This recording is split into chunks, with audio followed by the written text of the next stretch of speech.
Buongiorno e ben ritrovati con l'informazione flash di New Sicilia. Queste le notizie più importanti della mattina.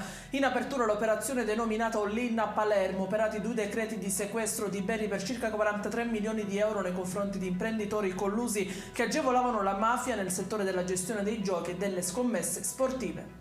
Presentata una richiesta di revoca contro l'ordinanza del Tribunale Monocratico di Messina che ha dichiarato inammissibile il reclamo contro l'archiviazione dell'inchiesta sulla morte di Enrico Lombardo. Il 42enne, la notte tra il 26 e il 27 ottobre del 2019, morì dopo essere stato fermato in strada dai carabinieri.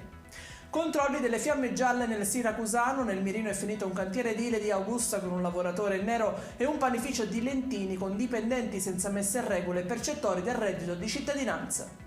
E ci spostiamo a Catania. Arriva dall'INEGV un bollettino di incremento dell'attività stromboliana dal cratere di sud-est dell'Etna, probabile dispersione di ceneri vulcaniche. L'ampiezza media del tremore dei condotti magmatici interni ha un andamento discontinuo con rapide e ampie oscillazioni tra valori medi ed elevati. E in chiusura la politica. Si è dimesso a Palermo l'assessore al patrimonio Andrea Mineo. Al suo posto arriverà nelle prossime ore Pietro Alongi di Forza Italia, vicino al presidente della regione siciliana Renato Schifani.